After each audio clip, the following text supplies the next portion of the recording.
My name is Michaela. I'm 24 years old and I have one terrifying, unbelievable story that involves Craigslist. And I'm going to make a brief backstory here. I have been using Craigslist for a few years to either buying stuff or selling stuff on it. And all those interactions on Craigslist with the people there had always been harmless interactions. But only one particular event when I used Craigslist terrified me so much. I almost stopped using Craigslist for quite some time after this. But I should mention I'm still using it from time to time this day, but this time it was only one occurrence that scared the life out of me. Here's the reason. I almost end up as a human trafficking victim. Here's a brief backstory of all that happened. I have been working at this local grocery store for about 2 years. I was a hard worker. But one day, my manager asked me to join her office.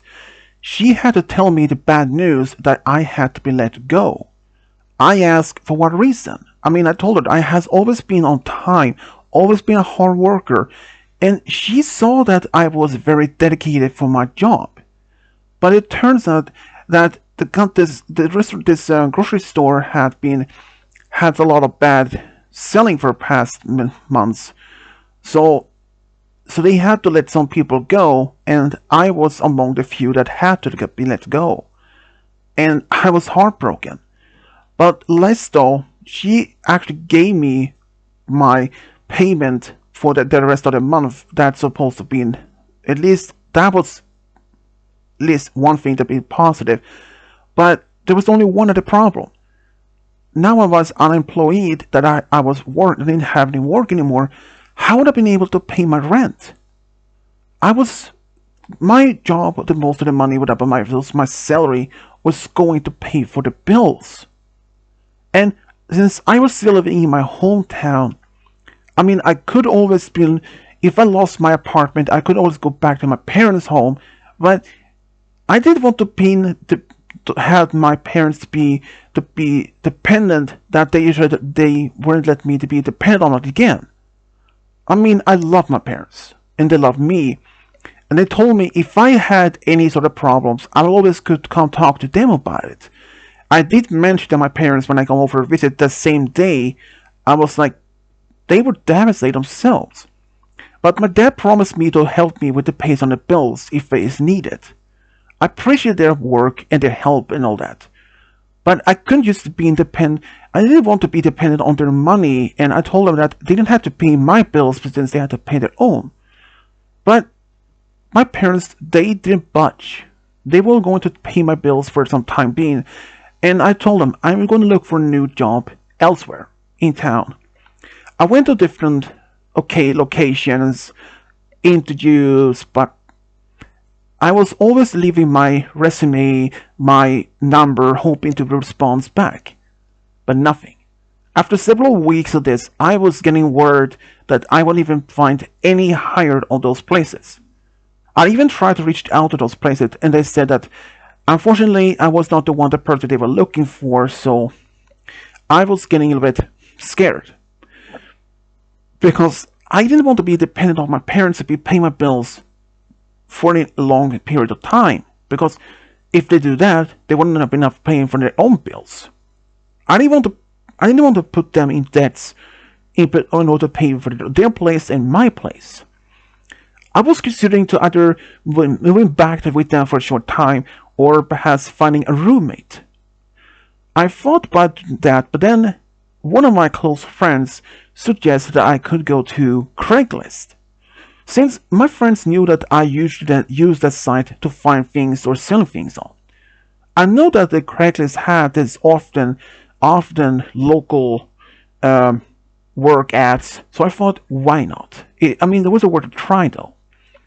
And I went to Craigslist, and sure enough, when I went there was many different ads that was offering different works, like locally. like say working at the different stores, or perhaps even to clean some house for a certain amount of money for per hour. And I was considering maybe that, but there was only one ad that caught my eyes on. It was actually a model job. I was like, a modeling job? That's that was really out of my reach. I mean, I was a quite petite young woman. I mean, I was skinny, brunette, brown eyes, and I mean, I had the curves, and some of my friends even called me I could have been a model. When I mentioned this to my friends, they should try told me that I should probably reach out to this place to the number for the ad and see if I was qualified enough. I was like, well, was it worth a try, at least since I had tried a number of places in town already, but always been denied almost immediately, or find out I wasn't qualified enough. So I called the number, and for this, and I will call this guy Simon, which is not his real name, but just something I could put it there. I called Simon, and he turned out to be a young man about only 2 years older than myself, and he claimed to be the photographer, also the director for this small owned business. He was actually having, was actually looking for any local available young women that's gonna be from modeling. I did ask what kind of modeling that he was mostly doing. He said it was mostly for other commercials, like ads for maybe car shops or car dealerships or something like that. I asked if there was any other type of jobs they were doing, like photos for calendars or any for particular clothing brands, something like that. He did mention that they were doing that, and I asked for the address so that we could perhaps meet up for a potential interview to see if I was the one that they may have what they were looking for. Since I did mention how I was looking for a potential job that was either permanent or temporarily, because I was in much need of money.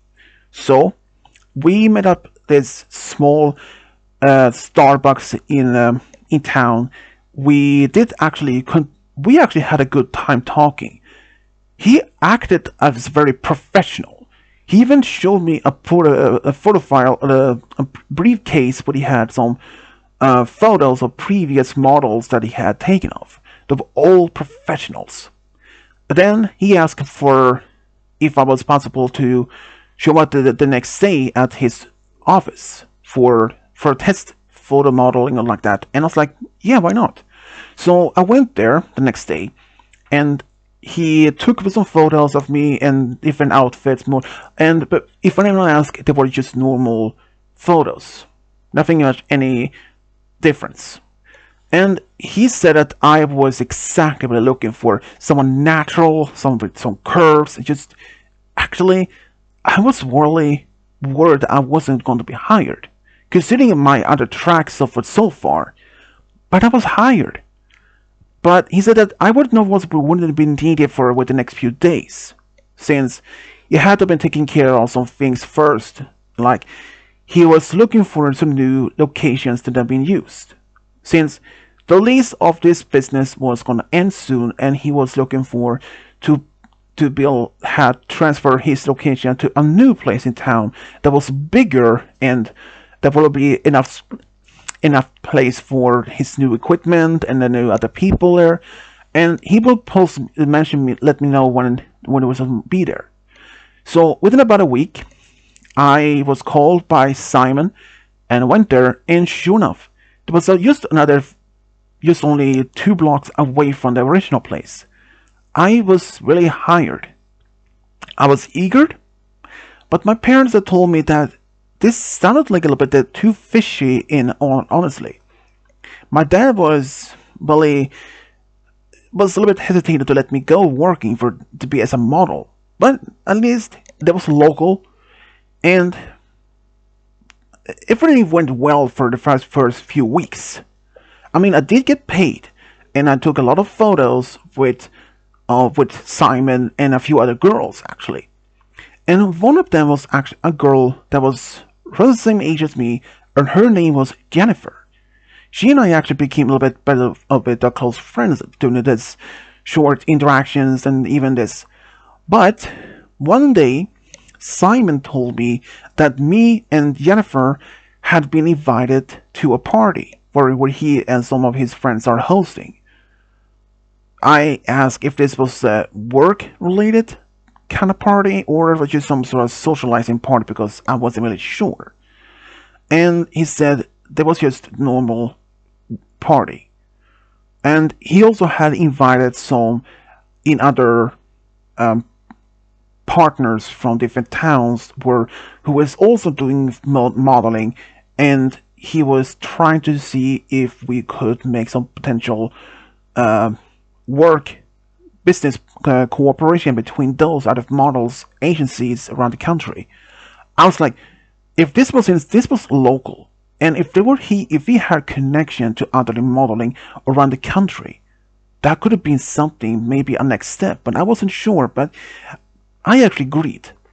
So I went to this party, and I was surprised to see there's only one other girl that I recognized, Jennifer. There were at least another handful of the girls that were around the same age or just maybe just 1 year older. But there was actually, I had been worked with these other girls also, but was only one that I was more as close to, which were Jennifer. We started acting around, just talking, and I did talk to Simon for a couple of times, but during the party, I noticed that Jennifer was missing, or at least she was gone. And suddenly, Simon came up with me with a glass and a drink. Here, try this. I asked what it was. He said it was wine. But I'm not much a fan of wine itself, but I didn't want to sound rude or even to be rejecting his offer, but I took it. And we started talking, and that's it. Next time I remember, I was waking up in a some sort of dark room, tied up, and next to me was Jennifer and the other girls. I was curious, but since my hands was tied, my behind my back and my feet were also tied with duct tape and tucked in my mouth, and and suddenly Simon walked in with two other men. I recognized two other men who claimed to be other model agents, but it turned out they weren't even that. They were just fake modeling agents. They said the other two men were like, these two girls were perfectly fine. I will take her and that one, he said. He was putting me, Jennifer, and one other girl. Good. That will be 3,000 from both, for all of them. Huh, sounds about right. And then Simon said before the others left, you girls are serving a better this business here for me. I realized now what he was doing. He was selling women as human trafficking. And the others realized this, and they were also realized I had been drugged so that I could be passed out.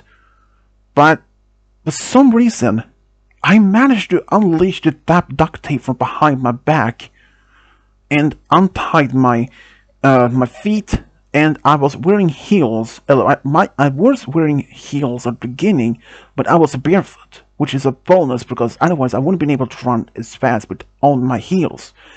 I managed to untie the other girls, and we talked what we should do. But luckily, what we didn't almost recognized or noticed was a window right behind in the room. I was like, are we upstairs window or at the ground level? I slowly walked over to the window and looked out, and sure enough, we were at the ground level house. And we know that this was the only way option out here because we all didn't want to be sold as slaves for essence anyone. So, but there was only one problem. We didn't know if this window was locked or not, and there was nothing in this room that we can use to smash the window with. So, me and Jennifer, we both looked at each other and we didn't know what else to do. So, I torn a piece of my dress and turned around with my hand and smashed through the window. And I knew that probably if that smash hurt, it's probable that the men would hear us. But after the smash, it was complete silence. So we managed to open the window, and I told the girls just crawl out slowly and as fast as they could ran through the forest, since that was the option. Because if we were running along the road, if those men coming back seeing us, we'll be done for it. They all agreed. And long story short, we managed to crawl out the window, ran barefoot through the woods, because this house was somehow located in a dense woods on the countryside, and it was middle. And this was probably around, assuming maybe 10 or 11 p.m. or something. But we ran as fast through the woods as much as we could. The other girls, they started getting tired but I told them, encouraged them to keep running. Eventually, we came across another house, but we wasn't sure if to trust these people who was there or not. But it was actually a young couple who lived there. They were surprised to see at least 7 young women by the door, barefoot in dresses. They let us in, and the others were so terrified about even to talk. But I was the only one. I was the only one who was willing. I was the only one willing to talk. So I gave the brief statement about what's happening, and the young woman in that couple, she didn't hesitate to call for police. And only like 5 minutes later, 2 police cars showed up, and they interviewed me and Jennifer and the others. But even though the others were so terrified, but we told them where to find the house. It turned out the couple actually knew exactly which house we were talking about, and they told them that it was actually owned by a young man around Simon's age. But they actually said, when they showed a photo of him, they said, that's him. They pointed out it was Simon. But they were given him, they were told it was a different name. Turned out this Simon character was not, the other names that was given was not either of his names. But the police showed up at his place just about the same time as Simon and those 2 other men showed up. They actually caught them right when they was leaving the house, because they discovered that we had somehow escaped. And it took me and the other girls really some time to get past the own on this. I mean, me and Jennifer, we actually became good friends, and we are still friends even this day. But there's a lot of things that we prefer not to want to talk about this. A lot of people that have been telling this story to them, or they heard about it, they couldn't even believe it. Some of them, it's like, not like that they were completely made up or anything, just they could not even imagine. I heard later on from the police that this guy Simon and the 2 other men was actually part of this local human trafficking ring, and they have been looking for these people for quite a while. And even though they had only been operational in this town only for about part of a year, they have been trying to be selling at least, according to them, but only half a dozen of people. Only like 12 people have been sold off. But Simon and the other 2 men were so stupid enough to actually keep the records of where those other people been sold to and to which people. So I heard that the local police handed over this information to the FBI since the FBI has more jurisdiction and a lot more resources to doing this. They track down every single individual that has been sold. Turn out, Simon was not only the focus of women, they also focused on some men. I was dumbfounded.